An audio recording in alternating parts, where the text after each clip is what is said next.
ni va a salir la versión esta del profesor, venga, va, nos callamos ya. Es que podemos apagar y encender las luces también. Eso es, si no os calláis no vamos a empezar, si no os calláis el último vamos a empezar, pero bueno, como sois alumnas y alumnos muy disciplinados, estamos ya bien. Bueno, bienvenidas y bienvenidos de nuevo a la Diputación de Zaragoza. ¿Qué haces así con la mano, mongolo? El salón de plenos antiguo esté lleno de gente para disfrutar de esta sesión, nueva sesión del curso de la Fundación Gaspar Torrente de Cultura, Historia e Identidad de Aragón. Bueno, yo estoy doblemente contento, primero porque estoy al lado de para mí, dos personas a las que admiro. A uno porque lo escucho de vez en cuando en mi camino de Zaragoza a la Almunia a Zaragoza y escucho sus podcasts. Y así que le doy la bienvenida a Sergio, que es Sergio Martínez, el que hoy nos va a deleitar con sus conocimientos de la historia de Aragón y en este caso del Consejo de Aragón, que es la sesión que toca hoy. Y estoy contento también porque recuperamos a Vicente Fuster, que ha estado de vacaciones una temporadica con sus problemas de salud, que ya están solucionados, así que me alegro mucho, Vicente, que estés aquí. Y bueno, le agradezco a Nacho, que ha sido un gran sustituto de Vicente, presidente de la Fundación Gaspar Torrente. No digo nada más porque no tengo nada más que decir, así que lo bueno si breve, dos veces bueno, y que disfrutéis mucho de esta sesión. Gracias, Sergio, por estar aquí. Esta es tu diputación, tu casa, tu salón. Pues siéntete cómodo aquí. Y bueno, le doy la palabra a Vicente porque algo tendrá que decir, ya que viene con fuerzas renovadas. Gracias, Vicente.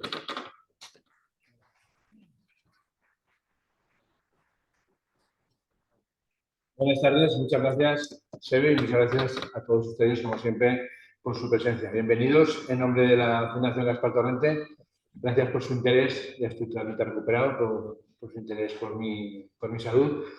Y hemos terminado dos sesiones dedicadas al derecho foral aragonés, dos interesantes sesiones, y ahora cambiamos de tercio. Estamos en el año en el que se va a cumplir, en el mes de noviembre, los 50 años de la muerte del dictador Franco, y queríamos dedicar en el curso pues, dos sesiones a ese entorno cronológico de República, Guerra Civil, dictadura, que son las dos sesiones que vamos a desarrollar hoy y el próximo miércoles. Hoy con la presencia de Sergio Martínez y el próximo día con la presencia de Dimas Vaquero para hablar de las relaciones de la semana que viene de Mussolini, de su ayuda a Franco y el paso de los italianos por la Guerra Civil Española, muy importante en Aragón, ese paso.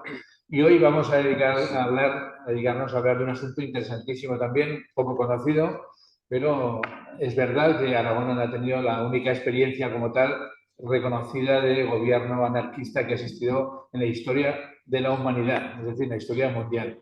El Consejo Regional de Defensa de Aragón, del que nos va a hablar Sergio Martínez, con su habitual maestría que la mayoría de ustedes seguramente conocerán a través de sus podcasts de Historia de Aragón en Aragón Radio.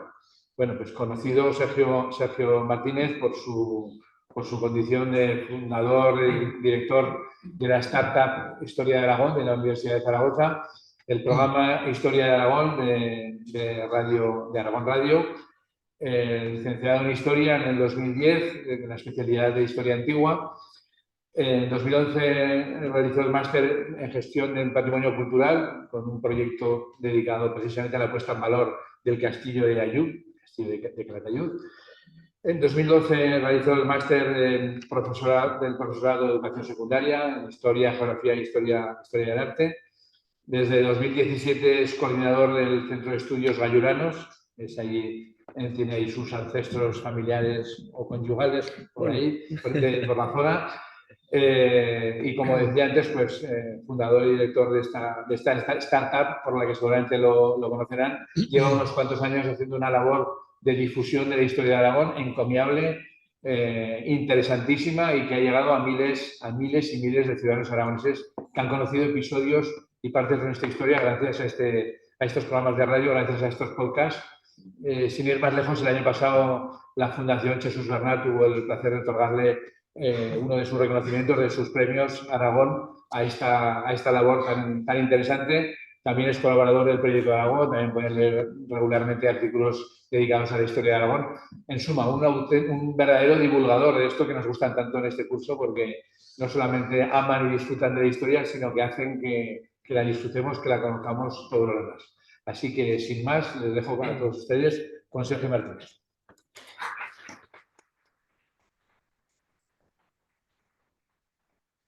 Bueno, pues lo primero, muchísimas gracias por este recibimiento. La verdad es que me voy a ir a casa con pecho palomo, ¿no? Porque con esto ya no me hace falta abuelas con esto, ¿no? Y, por supuesto, dar las gracias a la Fundación Gaspar Torrente por contar con mi presencia en esta segunda edición de este curso, que además, visto lo visto, pues está teniendo de nuevo un año más un enorme éxito de afluencia, no solo presencial, sino también online, por lo que voy viendo también en redes sociales. Y nada, lo primero también me disculparéis porque tengo la voz un poquito tocadita. ¿De acuerdo? Pero bueno, al final, como hago tantas cosas, pues al final pasa lo que pasa con la vocita. Pero bueno, intentaremos aguantar todo lo posible y luego lo curioso eso, que pues aquí tenemos a un, no sé si llamarle especialista o no, realmente no, pero alguien dedicado a la historia antigua, pues hablando de un hecho de contemporáneo. O sea, perfecto. Pero como es un tema que desde luego hemos tratado en el programa en Aragón Radio, además lo tratamos en la temporada pasada, en la quinta temporada, el año pasado me propusieron este tema y dije, pues yo encantadísimo, por supuesto. Y bueno, yo como los que me conocéis en el programa y los que no, pues os va a tocar hoy, ¿no? A mí me gusta mucho el tema de dar el contexto histórico, porque al final muchas veces hablamos de un hecho histórico concreto, hablamos de cómo sucede, pero no se suele comentar mucho el cómo se llega a él, por qué se produce, que parece que los hechos históricos muchas veces se llega a ellos casi porque esté escrito en piedra y tenga que ocurrir así y ya está. Y al final, lo que de verdad acaba por explicar y hacernos entender lo que ha ocurrido en ese suceso histórico o una figura histórica es precisamente el contexto previo, ¿no? Y bueno, el problema es que yo a veces me voy por Cerro Úbeda y empiezo a hablar vamos a hablar, por ejemplo, del Consejo Regional de Defensa de Aragón, pues vamos a empezar por la prehistoria, por el Calcolítico. Bueno, yo prometo que no, ¿de acuerdo? Pero a veces es verdad que me voy muy atrás en el tiempo y es verdad que me voy a ir unos cuantos minutos atrás, porque, bueno, al final, no sé si vais a ver los que estéis más atrás la presentación, porque queda pequeñito, pero bueno, al final es lo que voy a comentar, así que sin ningún problema, ¿de acuerdo? Y bueno, al final lo que tenemos que ver, sobre todo, porque será algo importante en esta cuestión del Consejo Regional de Defensa, que al final es una experiencia anarquista, pero también de autonomía, en parte al menos de Aragón, del Aragón Oriental, primero hay que remarcar ese contexto histórico aragonés, en el que Aragón al final es un territorio con vocación de entidad política propia desde hace prácticamente ya 1200 años. De hecho, pues ahora aquí en Aragón, y especialmente en Zaragoza, los aragoneses y en especial las autoridades están muy volcadas con el bicentenario de Goya, ¿no? Que era en 2028, pero todavía lo he escuchado, o no lo he escuchado todavía, y al menos no me ha llegado el hecho de que también en 2028 se van a cumplir 1200 años del documento más antiguo en el que se menciona a Aragón como una entidad política, en este caso el Condado de Aragón en ese momento, ¿no? En el cartulario de San Juan de la Peña. Y también yo creo que sería algo a remarcar, evidentemente, porque al final está estableciendo esa vinculación con una entidad política más que milenaria, ¿no? Y luego, además, después, ya sabemos que acabó siendo un reino, parte de una corona, ¿no? Fue un reino durante prácticamente 7 siglos, hasta que finalmente, como todos conocemos, y además creo que es un tema, no sé si ya se ha tratado o se va a tratar, el tema de los decretos de nueva planta. Creo que ya se ha tratado en este curso, en esta edición, que al final ya sabemos que esos decretos que se establecen en 1707, durante la guerra de sucesión española, con Felipe V de Borbón, con Macanaz, Melchor de Macanaz, al final luego se acaban estableciendo ya de forma definitiva en el Reino de Aragón en 1710, y ahí después de casi 7 siglos se acaba pues con esa entidad política propia, con sus propias instituciones, buena parte de su foralidad, no toda, pero sobre todo en su foralidad política se acaba de un plumazo con ella, con esa tradición, pero las tradiciones quedan, sobre todo cuando al final es una tradición de tan largo tiempo, ¿no? Y además tan peculiar como fue en este caso del Reino de Aragón, con su pluralidad, con sus privilegios, que había que defender. Evidentemente eran privilegios que iban muy asociados a las clases privilegiadas, pero al final fue algo diferencial en la historia europea. Y al final, pues llegamos a principios de ese siglo XVIII, en el que Aragón pierde pues, esa autonomía política, porque pasa ya a regirse según buena parte de las leyes de Castilla y de sus instituciones. Eso ya lo conocemos. El caso es que queda ese pozo, ¿no? Por una búsqueda de la autonomía. De hecho, en el siglo XVIII habrá figuras como alguien que hay que presentarlo como el conde de Aranda, que tuvo una gran importancia y un gran peso en la corte en Madrid, que al final pues también trató de recuperar, al menos en cierta medida, ese peso tradicional que había tenido Aragón como reino hasta no hacía mucho tiempo, en el momento en el que él vivió, ¿de acuerdo? Y luego ya llegamos al siglo XIX, en el que se van forjando también los nacionalismos, tal y como los tenemos hoy en mente, ¿no? El concepto también de nación. Todo eso se va forjando al fuego de las revoluciones burguesas. Y al final, pues ahí también se acabarán acogiendo símbolos, en muchos casos, de Castilla, pero también de Aragón, en el caso ya de España. Por ejemplo, si vamos a las Cortes, uno de los símbolos que tenemos ahí precisamente es el Justicia Juan de la Luza. Uno de los cuadros que tenemos ahí representados es precisamente el del Justicia. Y también tenemos aquí en Aragón una peculiaridad, o al menos en parte de Aragón, especialmente en la cuenca del Ebro y muy especialmente en la ciudad de Zaragoza, que en buena parte del siglo XIX, Zaragoza capital y también buena parte, como digo, de las poblaciones del valle de la cuenca del Ebro y alrededores, fue una región que abrazó con muchísimo entusiasmo su población, que estuvo mucho más politizada de lo que se suele pensar en esta época.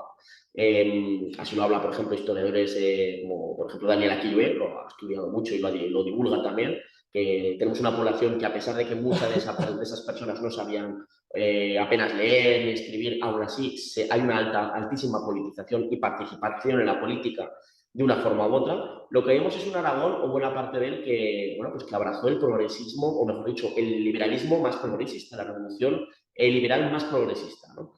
Y de hecho, Zaragoza pues, llegó a ser, por ejemplo, en el caso de la figura de Baldomero Espartero, ¿no? Pues también aquí dice muchas veces que Zaragoza fue más esparterista que el propio Espartero, ¿no? Hasta Zaragoza, en 1843, fue asediada, fue bombardeada por las tropas gubernamentales una vez que cayó la regencia de Espartero, porque Zaragoza no quería capitular. Es el que podemos llamar como el tercer sitio de Zaragoza, ¿no? Después de los dos asedios napoleónicos en los que cayeron miles de proyectiles sobre la ciudad.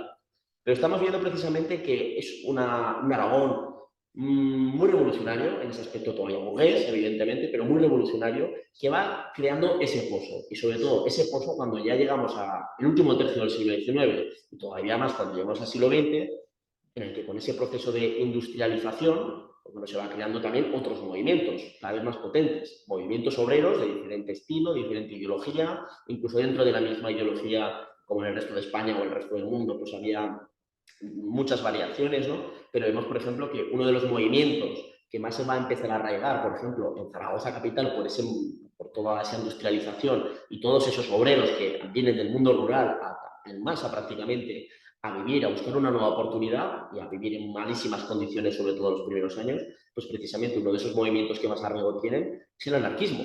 El anarquismo en España tiene un enorme arraigo, ya lo sabemos, especialmente en la zona sur de España, en la zona de Andalucía, también en Barcelona como núcleo industrial, y no se suele hablar tanto de Zaragoza, pero también a veces a Zaragoza se le hablaba como la perla anarquista del norte de España, o del noreste, ¿no? Junto a Barcelona, evidentemente. Y bueno, pues tenemos ahí todo ese caldo de cultivo que evidentemente pues va a ser muy importante para todo lo que vamos a llegar precisamente al tema de esta charla, de esta conferencia, de esta ponencia, que es ese Consejo Regional de Defensa de Aragón. Y vamos un poquito también al tema de pues, el republicanismo, que se empieza a desarrollar en el siglo XIX en España, en Aragón también, esa cortita experiencia republicana muy efímera que fue la primera República Española, que hace ya un par de años se cumplió el 150 aniversario, ¿no? Entre 1873 y 1874, en el que, bueno, pues al final, dentro de las opciones republicanas que había muchas, triunfó en España y, por supuesto, en Aragón, sobre todo en Huesca y en Zaragoza, en Teruel no tanto, pero triunfaron sobre todo en Huesca y en Zaragoza, las opciones republicanas federalistas, es decir, que querían huir del tradicional Estado centralizado en Madrid, querían acabar con ello, en Aragón y en muchos territorios. Ahí viene el movimiento famoso del cantonalismo, ¿no? Ese modelo que se quería seguir, de los cantones suizos, de construir el Estado de abajo a arriba, no desde el poder central hacia abajo. Y bueno, pues ahí ya sabemos que sobre todo por la zona de Cartagena y en algunos otros lugares hay episodios cantonalistas que llegan a las armas de forma pues, muy sangrienta. En Aragón no se llega a eso, pero hay movimientos también importantes, ¿no? Tampoco voy a entrar mucho más en el tema del cantonalismo, pero sí que se ve ese pozo en el que en Aragón también cobra fuerza ese federalismo, ¿de acuerdo? Y ahí luego ya eso nos lleva precisamente a unas cuantas décadas más tarde a la Segunda República. La Segunda República Española, que después de las elecciones municipales celebradas el 12 de abril de 1931, pues 2 días después al ver que en la mayoría de las capitales de provincia, donde el voto era menos controlable por el sistema caciquil de aquella época que había en España, que no tiene muchos países, no nos pensemos tampoco, de acuerdo que España tampoco era una excepción tan grande, pues la monarquía de Alfonso XIII ve que no tiene los apoyos suficientes y decide marcharse a Alfonso XIII, se marcha al exilio y entonces el 14 de abril se proclama la Segunda República. Y bueno, pues ahí empiezan las discusiones, el plan, ¿qué tipo de república queremos para España? ¿Qué tipo de modelo de Estado, ¿no? Y ahí, una vez más, pues dice, Estado federal, uy, salió muy mal, todo el mundo se acordaba del tema cantonal, de los cantonalismos, que eso acabó como Rosario de la Aurora, y dijimos, vamos a ver, vamos a ir con cuidado, que bastante faena tenemos. Como ya sabemos, al final lo que pasó, lo que acabó pasando, como para echar más leña al fuego.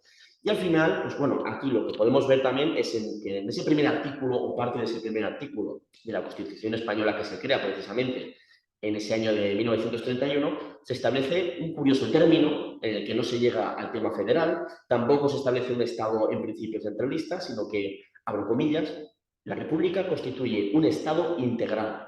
Estado integral, que realmente te lo dicen así, dice, ¿eso qué significa? ¿Está régimen o algo así? ¿Qué significa eso de Estado integral? ¿No? Compatible con la autonomía de los municipios y las regiones. Es decir, está abriendo la puerta a un Estado supuestamente federal, pero no del todo por si acaso por lo que pudiera pasar. Que además ya vimos lo que ocurre, o sea, lo que ocurre precisamente en Cataluña prácticamente al poco, que se crea el Estado catalán dentro de la República Española, bueno, pues al final tiene que intervenir el ejército, las autoridades, pero se seguirá ese proceso. Pues hoy tenemos esa situación durante la Segunda República, ¿de acuerdo?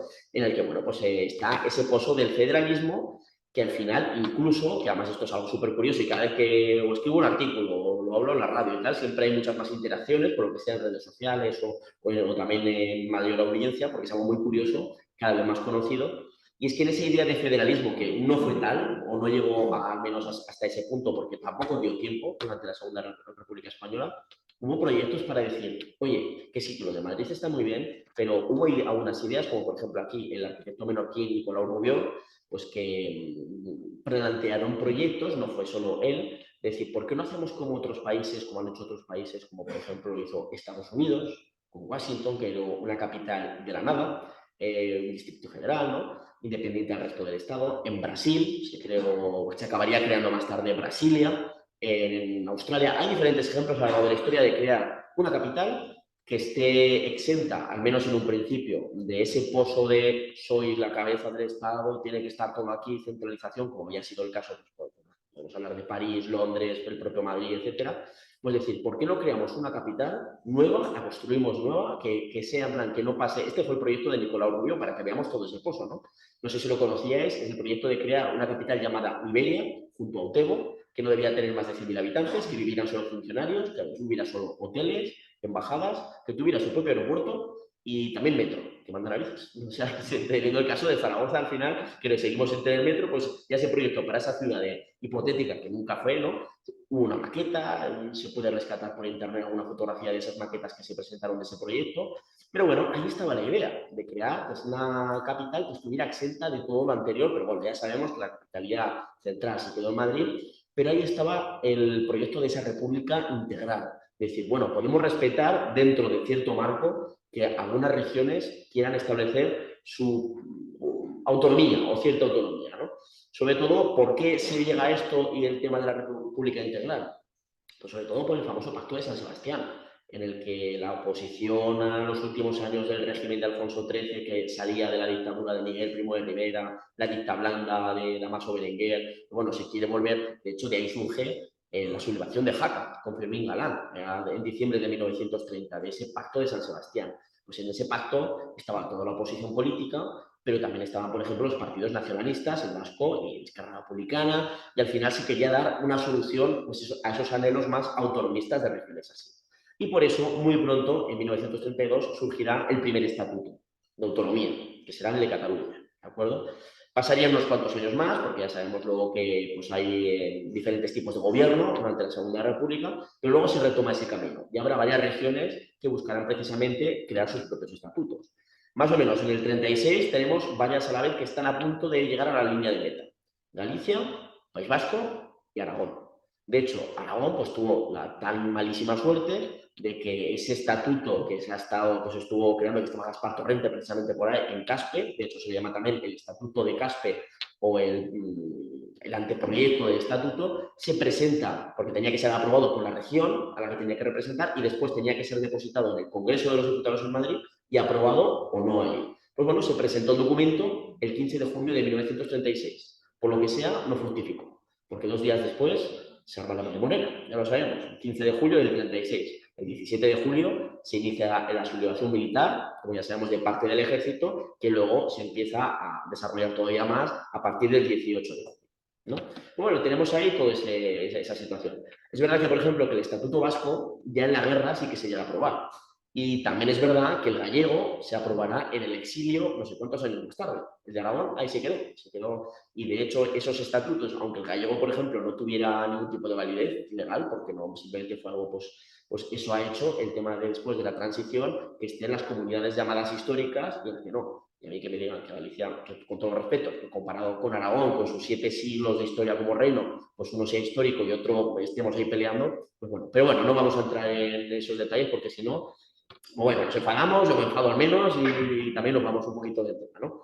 Y vamos a un poquito más a esa situación que nos va a llevar precisamente a la creación del Consejo Regional de Defensa con todo ese caldo de cultivo que hemos ido mencionando. Esa buena parte de Aragón, que durante buena parte del siglo XIX ha sido de los focos más revolucionarios de España, que además donde ha calado mucho ideologías como por ejemplo el anarquismo, que al final es este gobierno autónomo que no duró al año en el Aragón Oriental, era, como ya sabemos, de corte totalmente anarquista, al menos en un principio, esos primeros meses. Pues bueno, tenemos todo ese caldo de cultivo, luego el tema federalista, llega la guerra y bueno, ya sabemos que la sublevación, el golpe de Estado, fracasa. Esto de cuando se dice, ¿cómo que fracasa? Al final acaba pasando pues, la guerra civil, la dictadura, y dice, pues menos fracasa, sí que fracasa. Porque un golpe de Estado, su objetivo es conseguir el poder rápidamente, lo más rápido posible. No lo consigue, al menos en la mitad del país, ¿de acuerdo? Y eso es lo que deriva precisamente ese fracaso a la guerra civil española. Así luego pues ya vemos el triunfo del bando golpista, con Franco a la cabeza finalmente, cuando consiga el mando absoluto, y bueno, pues tenemos esta situación. En Aragón también sabemos lo que pasa. Tenemos al general Miguel Cabanillas, que era en ese momento jefe de la 5ª División Orgánica, cuya base estaba situada en Zaragoza, que además se hablaba de, no, pues era de corte republicano, pero conservador, que siempre se ha hablado de que estuvo dudando esos días, los primeros días, de qué es lo que hacer, si mantenerse fiel al gobierno de la República, si sumarse a la sublevación. Finalmente se suma la sublevación y en todo lugar en el que las fuerzas de orden, digamos, las fuerzas armadas combinadas, el ejército que hubiera, en el caso de que lo hubiera, la Guardia Civil, etcétera, se suman a la sublevación, en todos esos lugares siempre ha triunfado la sublevación, a pesar de que haya lucha armada, que la entrega de armas a milicianos, etcétera.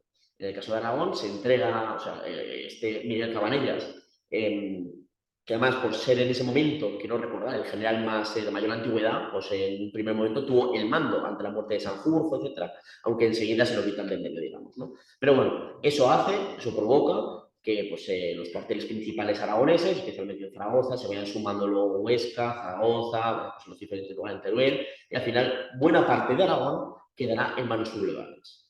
Pero aquí es lo que ocurre, todo lo contrario, en la vecina Cataluña. Ahí las Fuerzas Armadas, o parte de ellas, no se suman a ese golpe, se mantienen fieles a la República, empiezan los combates que finalmente acaban triunfando en contra de esos sublevados y enseguida, en muy poquitos días, o sea, así a finales de julio ya, se están organizando, una vez que ha triunfado ese antigolpismo en Cataluña, también en Valencia, se están organizando las famosas columnas con especialmente de cenetistas, de gente de la CNT, ¿no? De sindicalistas, etcétera, que han sido armados por ese reparto de armas en Cataluña, también en Valencia, que empiezan a organizarse en las famosas columnas y empiezan a avanzar hacia el Aragón Oriental. Bueno, en general, hacia Aragón. Porque su idea no era solo quedarse con el Aragón Oriental, evidentemente, sino que era llegar a las 3 capitales de provincia aragonesas y tomar el control total de Aragón.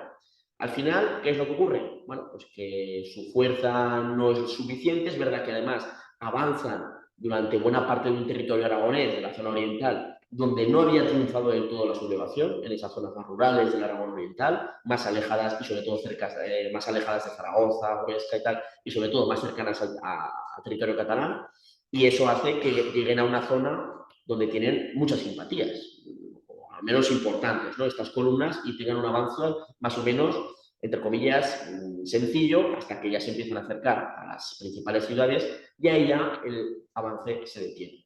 Y se establecerá pues, un frente bélico, el Frente de Aragón, que será uno de los más, podríamos llamar, entre comillas, estables de la guerra, porque durará desde ese momento, desde finales del verano del 36 hasta la primavera del 38, son pues, casi 2 años, que es verdad que hay intentos de ofensivas, especialmente republicanas, ¿no? El intento de tomar Zaragoza, que desemboca, por ejemplo, en la famosa batalla de Belchite, la batalla de Teruel, bueno, pues tenemos ahí diferentes batallas, ¿no? Pero esa estabilidad del frente hace que ahora, por ejemplo, podamos ir por los Monegros o por diferentes zonas, también por el campo de Belchite, y todavía hoy podemos encontrar nidos de ametralladora, trincheras, búnkers que se crearon ahí, que algunos han sido restaurados para poder visitarlos. Tenemos la famosa ruta Orwell, porque George Orwell estuvo precisamente en ese Aragón oriental participando en ese ejército popular, ¿no? Bueno, pues tenemos esa situación, ese Aragón en el que columnas, como por ejemplo la columna Ascaso, que se forma como muchas otras en Barcelona, en honor en este caso a Francisco Ascaso, que el 20 de julio pues,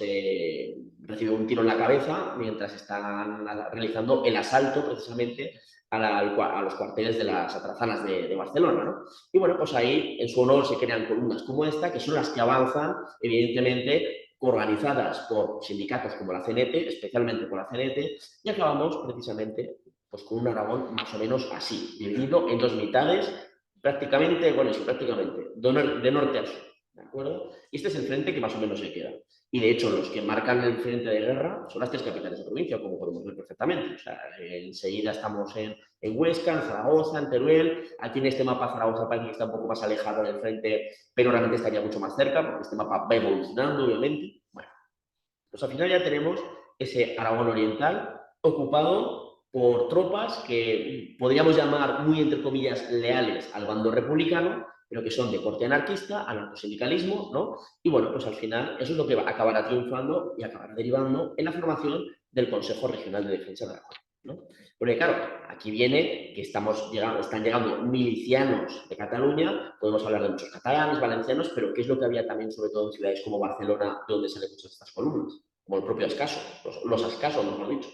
Lo que tenemos ahí es aragoneses a porrón, a porrillo, que estaban allí porque les ha pillado o porque precisamente se habían ido ahí a vivir, a buscar una nueva oportunidad, porque se habían ido del campo, pues en lugar de ir a Zaragoza, a Huesca o Teruel, a buscar una oportunidad laboral, habían acabado precisamente en Barcelona, igual que otros muchos iban a Madrid, ¿no? Pues esa situación bélica y esa adhesión que tenían a las ideas anarquistas, al anarcosindicalismo, a estos sindicatos, hace que participen precisamente en la marcha hacia Aragón, ¿no? Y sobre todo cuando tenemos tanto arraigo anarquista, y especialmente en esa Zaragoza industrial, como decía, ¿no? Al final, en Aragón, en ese Aragón más oriental, se empiezan enseguida, incluso ya casi antes prácticamente de la llegada de esas columnas, en los primeros días de lo que ya empieza a ser esa guerra civil, ya se han estado formando en el medio rural comités revolucionarios, ¿de acuerdo?, de corte anarquista, y encima son reforzados con la llegada de las columnas. ¿Y qué es lo que están haciendo? Pues llenar ese vacío de poder, ¿de acuerdo?, que se ha creado en esos días, en esas semanas después del golpe de Estado, y en el que el gobierno de la República pues todavía está viendo dónde le va el aire, qué zonas están todavía fieles al propio gobierno, cuáles están sublevadas, cuáles están todavía dudando en esos primeros días. Pues bueno, ahí se produce ese vacío de poder porque las autoridades militares en Aragón se han sublevado, ¿de acuerdo? Tenemos esta situación y ellos van a llenar, ¿de acuerdo?, con todos sus pros y todos sus contras. De final, lo que tenemos es que a finales del verano de 1936, el Aragón Oriental se mantiene bajo la jurisdicción oficial del gobierno de la Segunda República, pero en realidad son las milicias anarquistas y un poquito también de la UGT, las que a través de los comités revolucionarios que se han ido formando incluso antes de la llegada de esas columnas, quienes están ejerciendo el poder. ¿De acuerdo? Y bueno, pues aquí, paralizado el frente, se ha fracasado ese intento de tomar las capitales aragonesas, incluye Zaragoza, Huesca, Teruel, la propia Jaca también, se ha fracasado ese intento, se estabiliza el frente y bueno, pues aquí tenemos también el modelo, creo que he pasado, sí, me adelanto, estoy haciendo spoiler. Al final tenemos que hablar de ese modelo de república que tenemos en ese momento y que habíamos tenido hasta entonces. El modelo de la Segunda República, en esencia, es el de un Estado burgués al estilo francés, incluso del Estado británico, etcétera, en el que, bueno, ¿cuál es el problema? Que existen unas demandas muy intensas de reformas muy profundas en campos muy diferentes, en el agrario, en el laboral, en el religioso, etcétera, en el propio ejército también. Y bueno, pues tenemos ahí que provocan, evidentemente, el rechazo de los sectores más conservadores, ¿de acuerdo?, a todos esos paquetes de reformas, mientras además tenemos unos sectores que quieren esas reformas y las quieren ya. Esto es inherente al ser humano, en un lado o en otro. Si queremos cambio, los queremos absolutamente ya, ¿de acuerdo? Y al final, bueno, lo que tenemos dentro de esas reformas, ¿no? Pues que iban desde sectores burgueses, ¿no? De algo más limitado, a sectores ya plenamente revolucionarios, que querían directamente realizar la revolución, pero cada uno a su manera. Aquí tenemos los diferentes opciones socialistas, marxistas, etcétera, el Partido Comunista de España, el POUM, que es una escisión realmente. Tenemos luego también los diferentes partidos anarquistas, bueno, las diferentes secciones anarquistas, ¿no? Que también tienen diferentes concepciones dentro del propio anarquismo. Bueno, pues al final tienen diferentes postulados, pero es verdad que todos ellos quieren llevar a cabo la lucha contra la sublevación, pero también quieren, incluso a veces, por encima de ello, en algunos casos, llevar a cabo el triunfo de la revolución. Que a veces eso vino, pues, fue casi negativo en muchas ocasiones. Y bueno, igual que había ocurrido en octubre de 1934, cuando se produce esa amenaza de la involución de las reformas iniciales de los tres primeros años de la República, ¿no? Cuando sale en esos años el gobierno de coalición del Partido Radical, de la RUS, de la CEDA, pues con el golpe de Estado de julio de 1936, los sectores revolucionarios, una vez más, ahora todavía más con el contexto de guerra, tratan de llevar a cabo esos postulados revolucionarios de colectivizaciones, etcétera, de eliminar la propiedad privada o colectivizarla, mejor dicho, pues allá donde pudieron. Y desde luego Aragón, o al menos el Aragón oriental, en ese contexto que acabamos de comentar, en el que el anarquismo tenía bastante influencia, y encima llegan esas columnas militarizadas, armadas, desde Cataluña y desde Valencia, pues tenían ahí el caldo de cultivo perfecto para tratar de desarrollar la revolución y tratar de que triunfara. Al final, pues bueno, tenemos esa situación en la que el frente se ha estabilizado en Aragón, existen esas dos prioridades, ganar el conflicto o llevar a cabo la revolución, unos tienen más una u otra, pero ahí tenemos ese proceso ya iniciado de colectivización en Aragón Oriental, aprovechando ese vacío de poder generado por la República, y una república, o mejor dicho, un gobierno republicano, que es que, aunque no le gustó nunca absolutamente nada, y así lo demostró, ese gobierno que se estaba conformando y que se acabará conformando de forma oficial unas semanas más tarde, en ese Aragón Oriental, ese gobierno autónomo que escapaba a su propio control, por eso no le gustaba nada, y además también por ese carácter revolucionario, porque al final eran anarquistas y es verdad que aún tenían cierta influencia en el gobierno, es verdad que el Partido Comunista, que también quiere desarrollar su revolución a su manera, también estaba en el gobierno y lo estará cada vez más, tendrá más influencia, pero al final estaba dentro del gobierno y al final se les puede controlar, ¿no? O se pueden controlar unos a otros. En el caso de Aragón no, y por eso no les gustaba nada en ningún momento al gobierno republicano. Pero en esos momentos, en esas primeras semanas, en esos primeros meses del conflicto, no les quedó otra una vez que se empezó a conformar ese gobierno autónomo del Aragón Oriental. Ahí empezamos con una primera fecha clave, el 15 de septiembre de 1936, en el que en Madrid el Pleno Nacional de Regionales de la CNT se celebra allí y propone qué hacemos en los territorios donde, en este caso sobre todo los focos estaban especialmente en Aragón, no solo ahí, pero especialmente en Aragón, ¿qué hacemos ahora? ¿Directamente colaboramos tal y como estamos con el gobierno republicano o creamos una especie de ente de gobierno propio nuestro y a partir de ahí ya de forma autónoma colaboramos con el gobierno republicano? Al final triunfa esta segunda opción, la creación de los consejos regionales de defensa, ¿no? Vinculados a lo que se quería de crear posteriormente, un consejo nacional que una vez triunfada, según su visión, la revolución anarquista en toda España, bueno, pues sería la que lideraría el gobierno a través de los consejos regionales, pues por ese consejo nacional. Pues se toma esa decisión. Y por eso, apenas un poco más de 15 días más tarde, 2 semanas y media prácticamente, llegará la creación oficial del Consejo Regional de Defensa de Aragón después de esa toma de decisión que se hizo el 15 de septiembre del 36 en esa reunión en Madrid.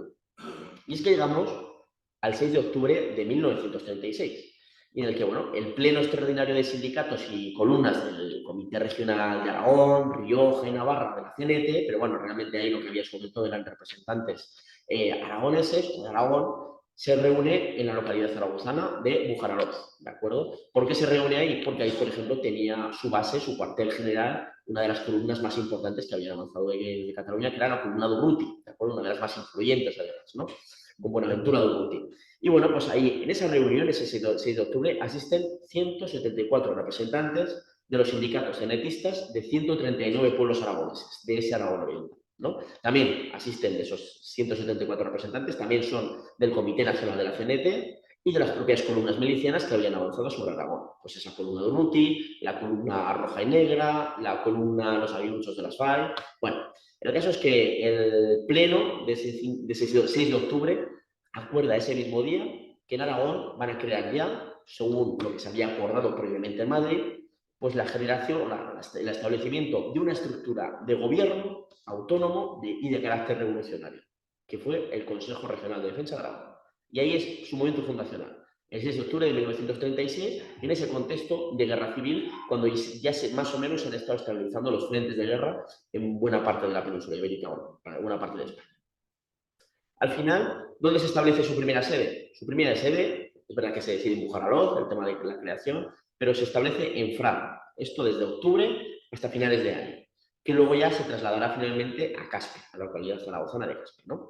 Y evidentemente, pues bueno, cuando llega la noticia de la creación de este Consejo Regional de Defensa, pues el gobierno republicano, esto evidentemente no les gusta, no les venía de nuevo, ya sabían lo que iba, pero bueno, siempre esperas que esto no ocurra, que cuando algo no te gusta, que pero al final sucede, pero en ese momento en el que incluso el gobierno republicano bastante tiene en esos inicios con reestructurar, bueno, crear prácticamente de la nada su propio ejército, el Ejército Popular de la República, porque lo que había quedado del ejército, aunque no se había sublevado, pues había problemáticas, tienen solo parte del ejército, no hay mucha confianza en ciertos mandos. Al final se crea un nuevo ejército prácticamente de la nada en prácticamente unos meses. Bastante tenían con ello, además de conllevar el cabo a la guerra. Pues al final a ese gobierno no le quedaba nada más remedio que, de momento, hacer un reconocimiento de palabra, ese 6 de octubre de 1936. En plan, bueno, sí, os reconocemos como interlocutor del Aragón Oriental del gobierno, y ya está.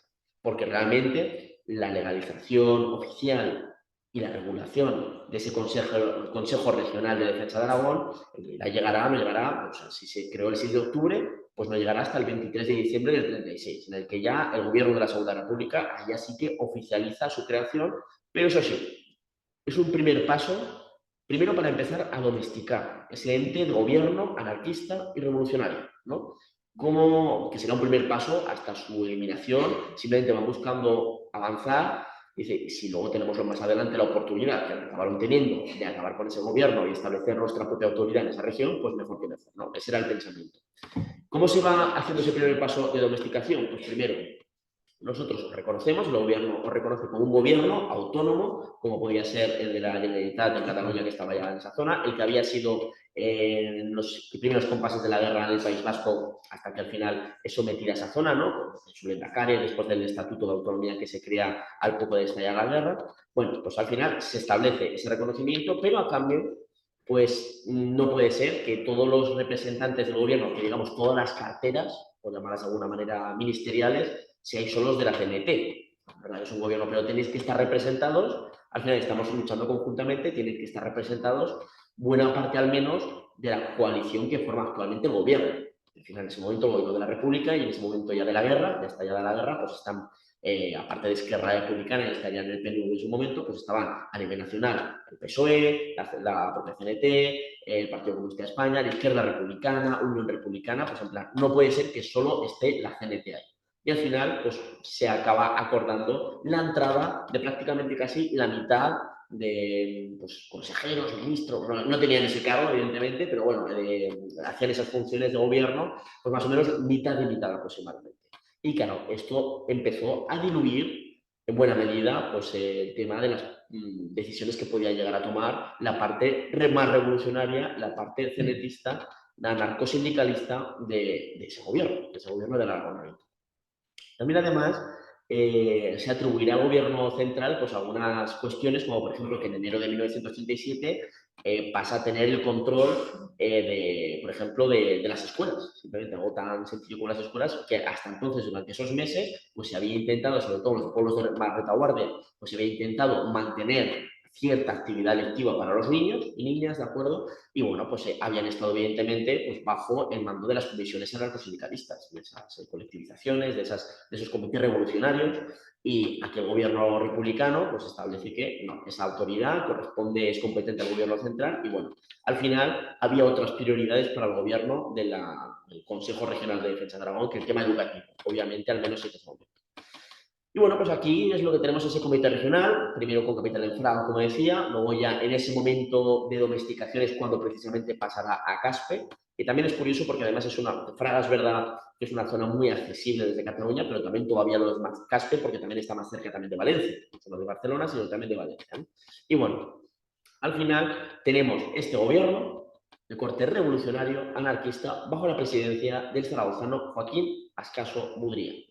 Y bueno, pues aquí en ese momento todos los integrantes iniciales, como decía, habían pertenecido a la CNT, pero ya con esos cambios a partir de la oficialización del 23 de diciembre, pues más o menos irán mitad y mitad. Y entrarán al Consejo representantes precisamente de Izquierda Republicana, de la UGT y del Partido Comunista de España, quedando así.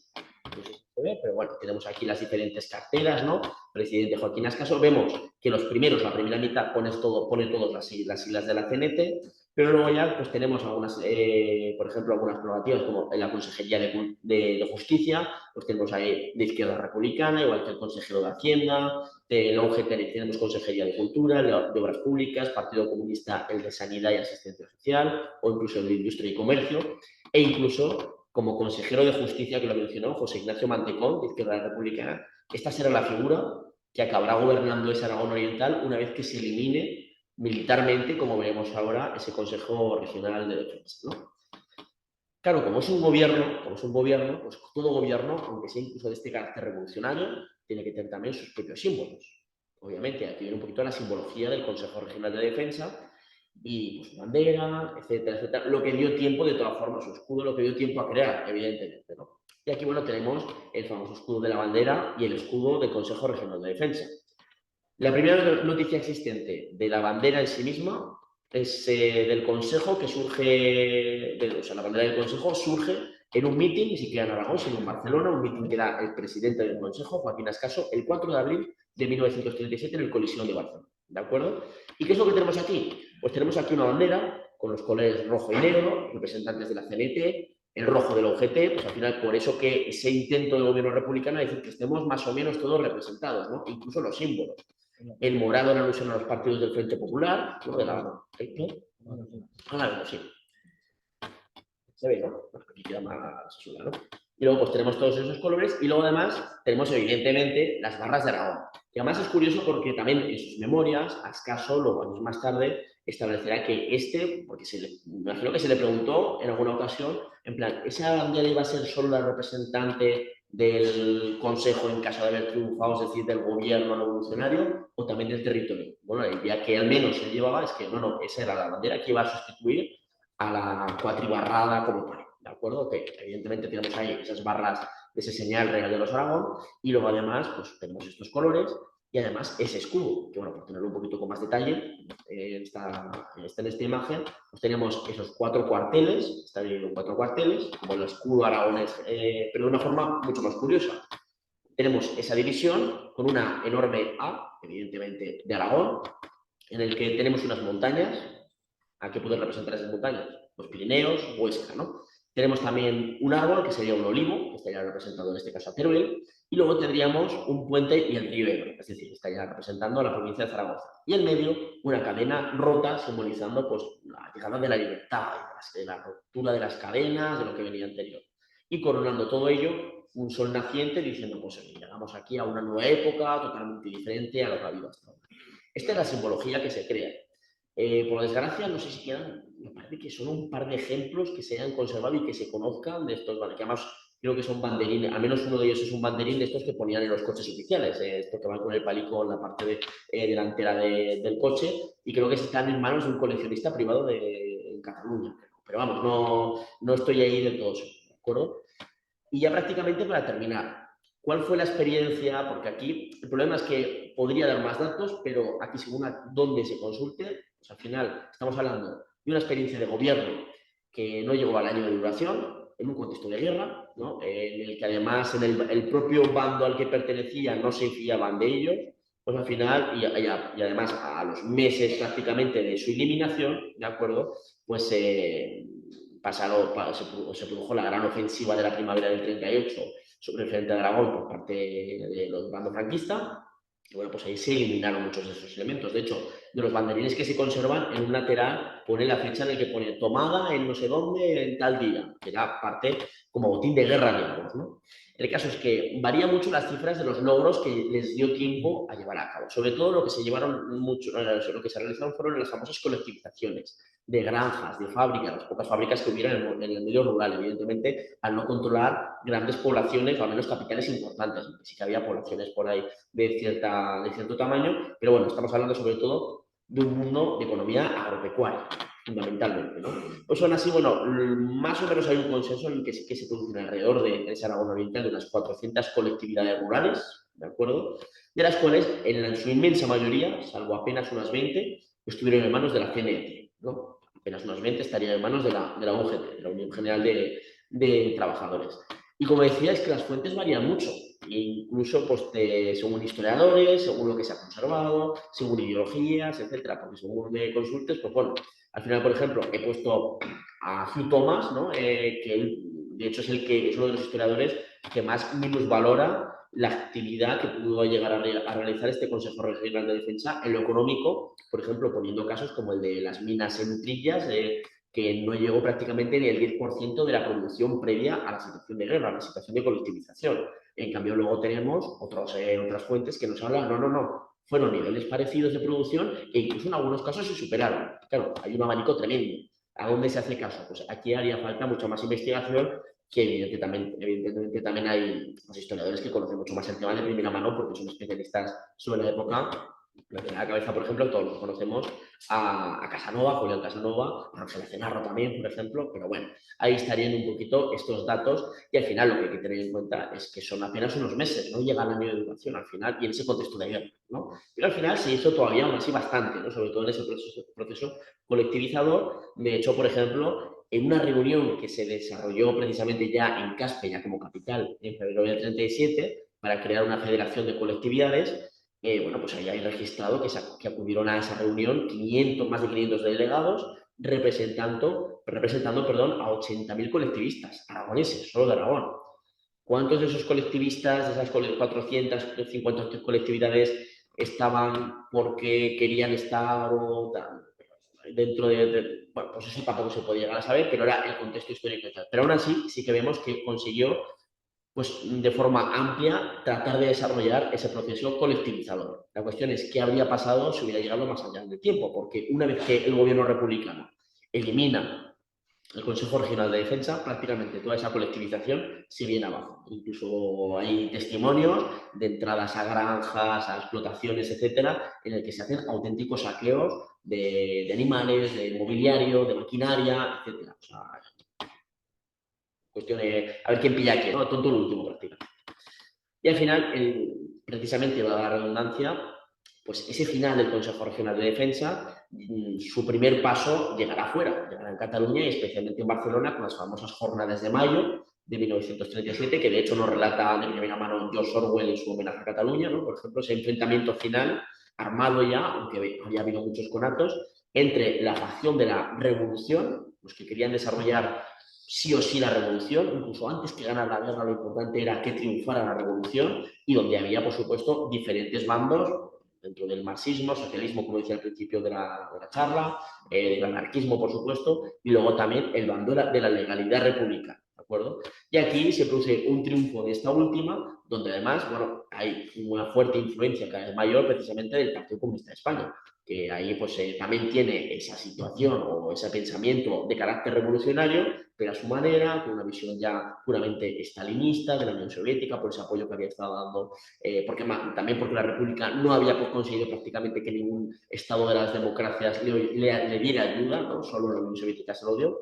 Bueno, pues al final, esto fue el primer aldabonazo, porque aquí tenemos ya a un gobierno republicano que ya ha establecido durante los meses previos pues una situación más estable, por así decirlo, en esta situación bélica, se siente más fuerte y encima prácticamente ha domesticado, incluso por la fuerza de las armas en este conato de rebelión que hubo en Barcelona, que luego se extendió a otras localidades, a buena parte de la oposición dentro de los que luchan frente al bando golpista, ¿de acuerdo? Pues al sentirse más fuerte, ahí ya llegará ese proceso en el que se empezará a preparar la disolución por las armas del Consejo Regional de Defensa de Aragón. ¿Cómo se produce esta situación? Pues bueno, es muy rápida, realmente es muy rápida, es muy veloz. Al final, el 4 de agosto del 37, el ministro Indalecio Prieto pues, cursó órdenes al ejército y concretamente a la 11ª división, al mando de Enrique Lister, dice, vete para Aragón, vete cerca de Caspe. ¿Y cuál es la misión? Unas maniobras. La misión secreta es, en cuanto estés por ahí, aprovechar la situación para tomar militarmente Caspe y a partir de ahí pues, tomar el resto del territorio de Aragón Oriental y eliminar el Consejo Regional de Defensa. Y evidentemente, pues muy rápidamente, es verdad que hay conatos de lucha armada, incluso hay algunos heridos, etcétera, pero evidentemente en esta situación pues tenían todas las de perder y el Consejo Regional de Defensa será el 10 de agosto mediante esa intervención militar totalmente derogado. Sus integrantes, sus consejeros, al menos sobre todo los cenetistas, como por ejemplo su propio presidente, evidentemente, Joaquín Ascaso, serán detenidos, habrá peligro ahí de hubiera ejecuciones. Finalmente, no se llegó a tanto. Es verdad que Ascaso estuvo casi 40 días en prisión, igual que otros miembros del Consejo Regional de Defensa, pero bueno, al final se calcula que aproximadamente fueron en esos días unos 700 anarquistas detenidos en todo ese Aragón Oriental que habían tenido una importante fuerza dentro del Consejo Regional o incluso los comités revolucionarios que habían creado ese Consejo Regional de Defensa. ¿Veis? La voz ya está pasando factura. Afortunadamente llegamos ya más o menos al tiempo estipulado y bueno, pues ese sería el final del Consejo Regional de Defensa y a partir de entonces, a partir de ese 10 de agosto de 1937, los meses siguientes hasta la primavera, hasta marzo-abril, en el que se empieza a desarrollar esa gran ofensiva franquista sobre todo el frente de Aragón, bueno, pues Aragón ya es Aragón Oriental, pasará a ser gobernado directamente por el gobierno republicano, por el gobierno central de la República, y bueno, pues se acabaría esa experiencia de autonomía, que fue revolucionaria también, pero esa experiencia de autonomía que al menos parte de Aragón volvió a tener después de su pérdida con la eliminación del Reino de Aragón, a principios del siglo XVIII, que volvería a tener con el final de la dictadura franquista, con el proceso de la vuelta de la democracia, ¿no? Con la transición y con la creación de las autonomías que tenemos hoy en día, ¿no? Volveríamos a cierta autonomía política como entidad política propia, ¿de acuerdo? Pero aquí tendríamos, en ese momento, después de 200 años de total ser totalmente gobernada desde Madrid, en el caso de Aragón, pues parte de ese Aragón Oriental, aunque fuera dentro de esta experiencia anarquista, pasaría precisamente a vivir un corto periodo nuevamente de autonomía y de autogobierno. Y ya por último, vuelvo a poner un poquito la imagen de unas de esas que se han conservado, aunque no voy a hablar de ella, ¿no? Pero así la dejo un poquito de fondo, que se ha comentado y está en el título de la propia ponencia. ¿Fue el Consejo Regional de Defensa de Aragón la única experiencia de gobierno anarquista que ha habido en la historia de la humanidad? Sí y no. En realidad sí, ¿de acuerdo? Pero hay otra experiencia previa que unos años antes, precisamente, durante pues, todo el proceso del Mare Magnum que se produjo, que viene tras la caída del zar en la Revolución Rusa, ¿no? Al principio se establece una república rusa, luego ya llegará pues, el triunfo de los bolcheviques, del marxismo, estará esa guerra civil contra los blancos zaristas, las intervenciones de las potencias extranjeras que el Imperio Británico mandará tropas, otras potencias y tal para luchar por los blancos, etcétera, pero también habrá regiones, y especialmente buena parte, algo que está muy de moda ahora, por desgracia, como es Ucrania, donde hubo también un intento de experiencia anarquista importante con el llamado Ejército Negro, ¿de acuerdo? Pero es verdad que fue una experiencia tan enmarcada por la guerra, que es verdad que aquí en Aragón también lo hubo, pero en ese caso estuvo totalmente marcada por la guerra y no llegó a haber en ningún momento, a pesar de que fue una experiencia algo más larga en el tiempo, si no recuerdo mal, ahí ya no soy especialista en temas ucranianos, ¿no? Pero entre 1918 y 1921 aproximadamente, bueno, pues estuvo muy marcado todo en el tema del conflicto porque hay una región como Ucrania, un país como lo que quería ser Ucrania en ese momento, que estaba dividido, o había estado dividido hasta entonces, entre el Imperio Ruso, entre el Imperio Austrohúngaro, los cuales se derrumban, aparecerá después de la guerra Polonia, que querrá anexionarse parte de su territorio, es decir, que hay un magma de luchas con los bolcheviques rusos, los sectores anarquistas ucranianos, los sectores de corte autoritario ucranianos y nacionalistas, mientras que el sector anarquista no era absolutamente, por supuesto, nada anarquista, mientras países de nuevo corte, esas repúblicas que están surgiendo del derribo de esos imperios, esos centrales, pues quieren tratar de volver a dominar esos territorios y expandirse. Al final estuvo tan volcado que ni muchísimo menos, a pesar de que fue un periodo algo más largo, llegó a ejercer un organigrama de gobierno de forma más o menos efectiva, a pesar de los datos no muy grandes que tenemos, como os he comentado, en el caso de Aragón, pues desde luego el caso de Aragón fue mucho más importante y eso nos llevaría a hablar de que realmente como experiencia de establecer un gobierno autónomo de corte anarquista y revolucionario, aunque fuera cortito, aunque no llegara al año, pues se puede decir que fue la única experiencia a nivel mundial. Y bueno, pues hasta aquí pues, mi disertación. Y ya pues más o menos me aguanta la voz y ya pues si queréis hacer alguna pregunta, si la sé la contestaré y si no, pues hablaremos de romanos. Si os parece.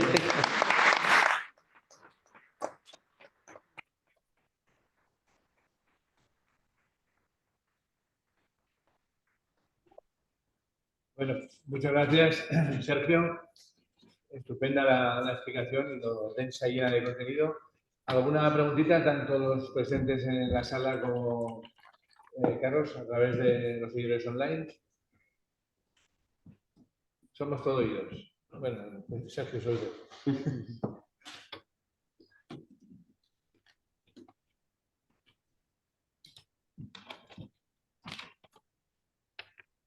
Oye, lo dejo clarísimo todo. O al revés, en plan, yo quiero irme a cenar. Para dar tiempo a que se anime a venir aquí, pues yo puedo ir desgranando alguna de las cuestiones que han surgido entre los asistentes a distancia. Pero mira, por ejemplo, en primer lugar, bueno, le saluda como compañero, pensando que estarás de acuerdo con él en el importante rol que tenemos que intentar asumir desde los medios de comunicación para desarrollar cultura, conocimiento y capacidad de transformación social. Dicho eso, en este sentido, a Ángel le gustaría saber tu opinión sobre el cine social de directores como Ken Loach o Aranda y cómo te parece que queda reflejada la verdadera realidad histórica en películas como Tierra y Libertad o Libertarias.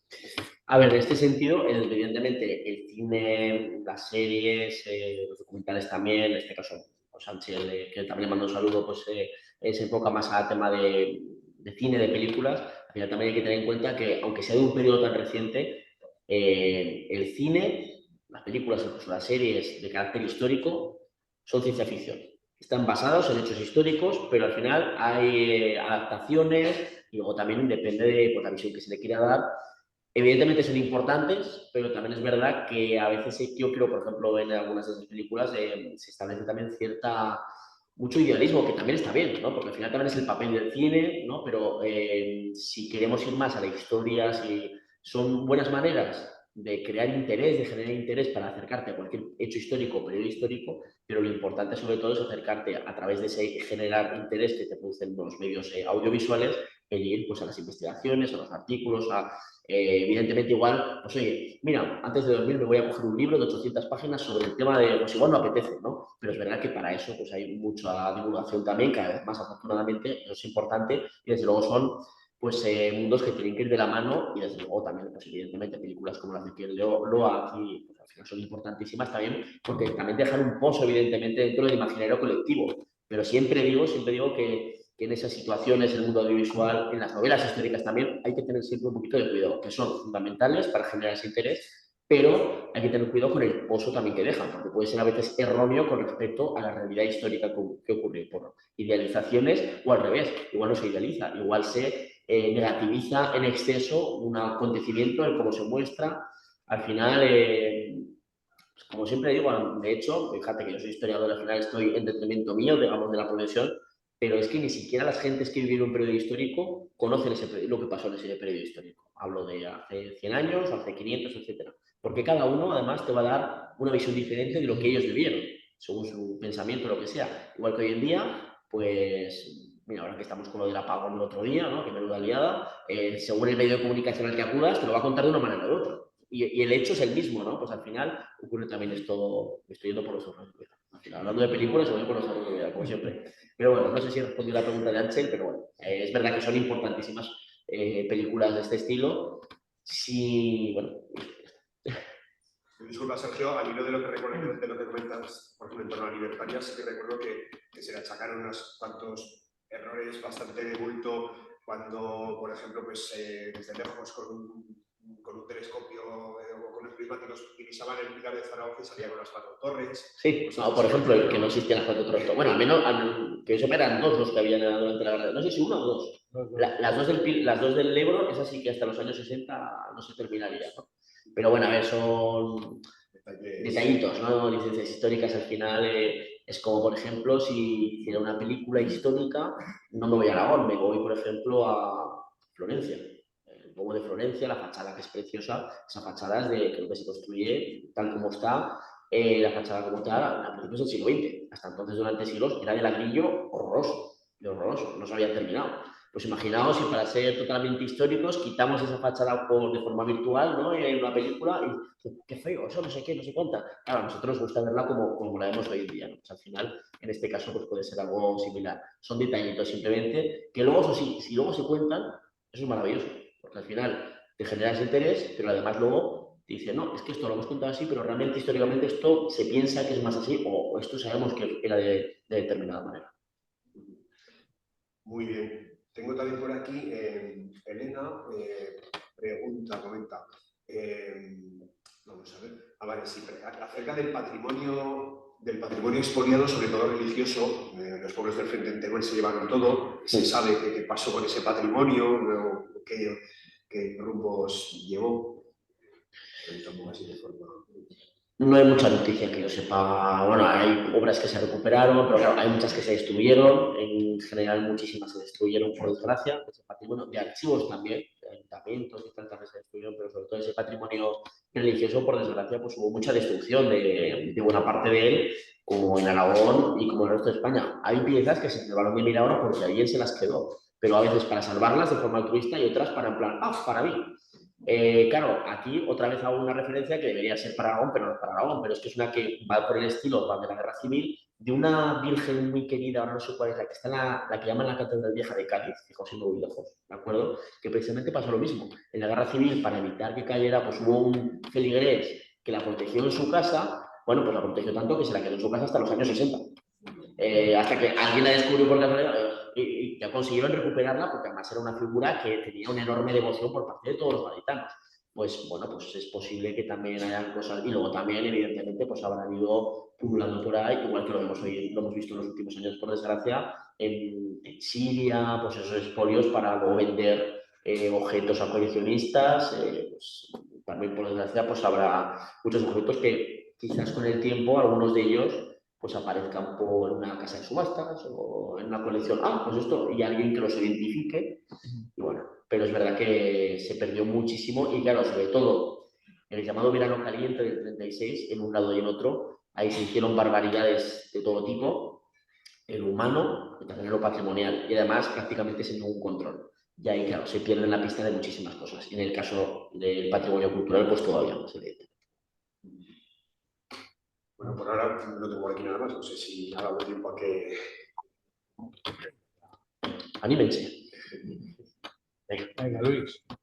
Ahora me haré una pregunta que no sabré responder.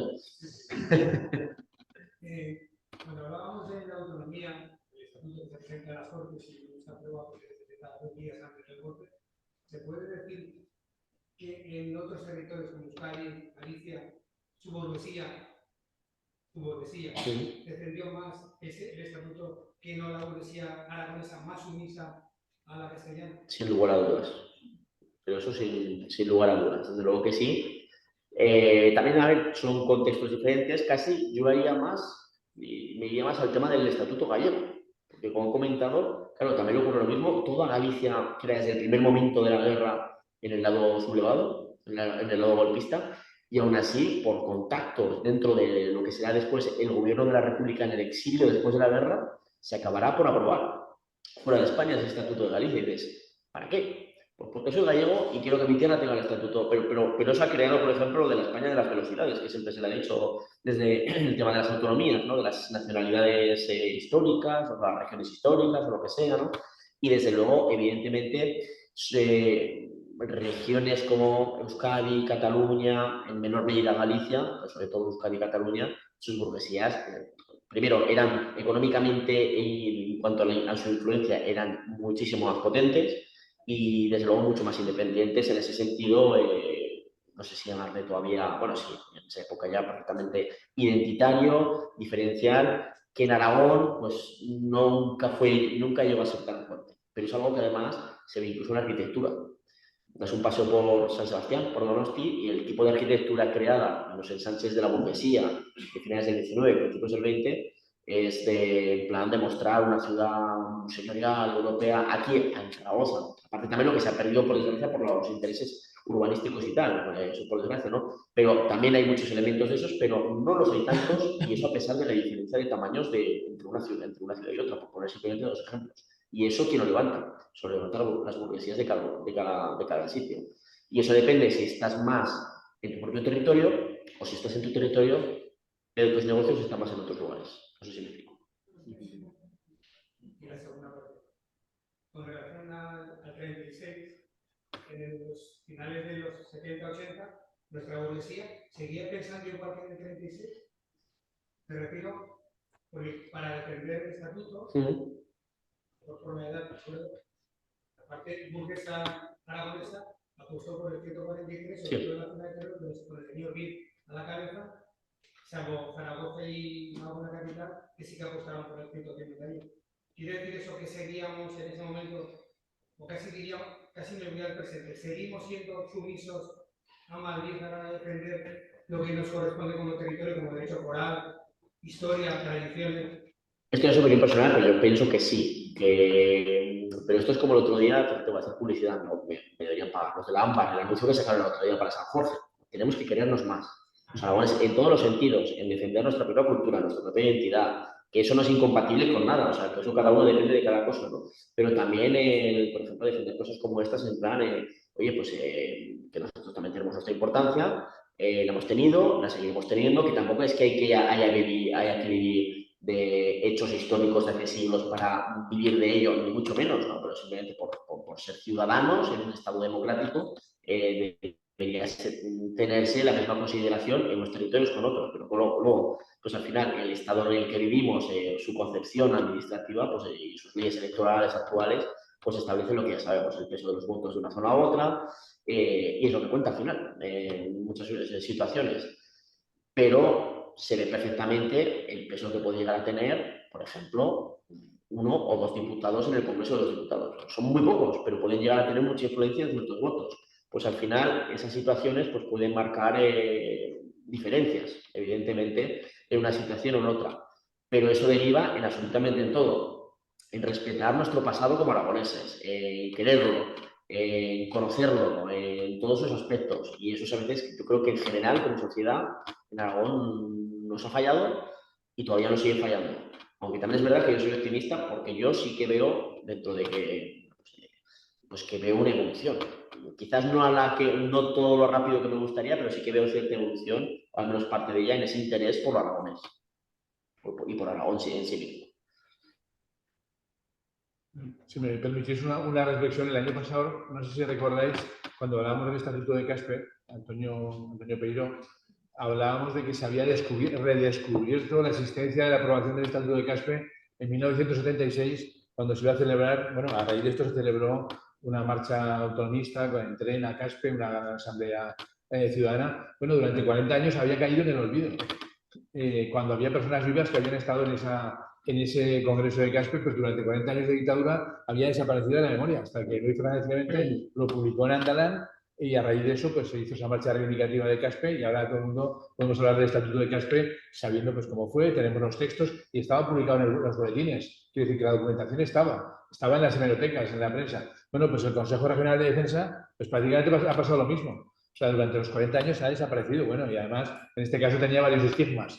Ser autonomista, ser nacionalista, ser anarquista, que es un oxímoron, ¿no? Esto de ser anarquista y gobierno De hecho, no casan, ¿no? hasta escaso en sus memorias llega a decir que teníamos la responsabilidad de recuperar los viejos fueros adaptados a las nuevas épocas y las nuevas necesidades revolucionarias y tal, pero aún siguen hablando del tema de los fueros. O sea, que eso todavía quedaba ese pozo en buena parte de la ciudadanía aragonesa en aquella época.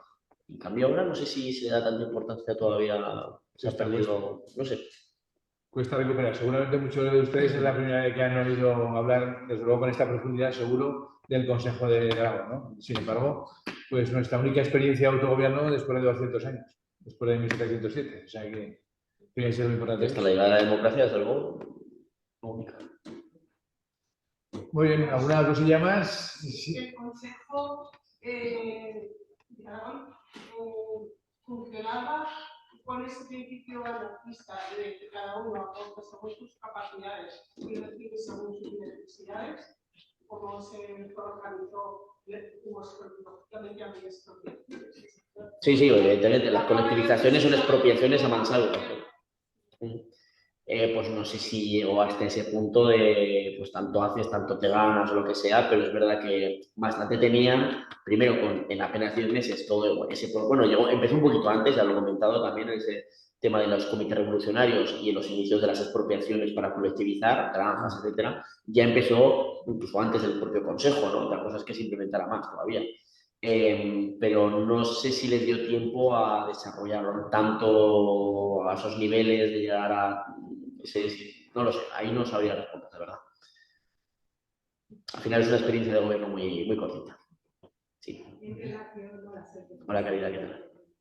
En relación a lo que estabais comentando de las películas, por ejemplo, Tierra y Libertad, que ya sabéis que está basada en la obra de Orwell, de homenaje a Cataluña, aunque se refiere a la zona de Cataluña, que Cataluña siempre ha reivindicado mucho sus derechos y su autonomía desde, bueno, no se sabe desde cuándo, ¿no? Y además apropiándose de la corona catalana aragonesa que nunca existió, tergiversando la historia que vivió el profesor Corral.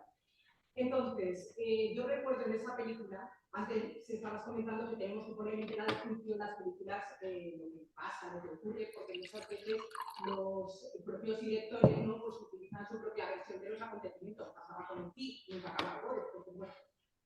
El caso es que Tierra y Libertad sí que se veía claramente lo que estaba funcionando ahora, pues acaba de preguntar la señora, de cómo los conceptos esos de los anarcosindicalistas y de los anarquistas intentaban buscar reparto de las propiedades y cómo estaban luchando en medio de ese conflicto, porque Orwell formaba parte de un partido laboralista, se convierte un poco al POU, están un poco en medio de todo ese convulso conflicto que se está dando entre la República y lo que es el bando franquista, los sublevados, y también el consejo que se estaba creando, y esa película refleja, a mi parecer, y ya sabes que luego cada uno responde, pues refleja fielmente cómo era esa situación. Siempre es mejor el libro. Bueno, eso bueno, depende, para eso están los gustos de todos. El que le guste más el libro, leerse primero el libro, luego la película o al revés. Pero sí, bueno, a ver, pero yo creo que siempre estamos ahí pues un poquito con el tema de...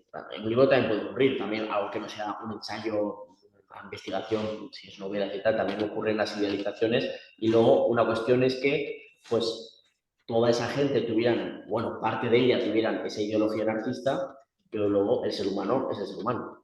Y hay aprovechados, y hay gente más idealista, y hay gente más puntillosa, y hay gente que, bueno, vamos a ser más prácticos según la situación. Así que es difícil llegar a un punto como para decir de qué forma se desarrolló en este sentido esas relaciones interpersonales, de gobierno, políticas, económicas, de trabajo, porque una cosa es lo que dice el papel y otra cosa es la realidad, en la mayor parte de las ocasiones, tanto en un gobierno republicano, iba a decir. Bueno, también, por ejemplo, un gobierno anarquista o incluso en nuestros puestos de trabajo. O defender nuestros derechos forales aragoneses. También.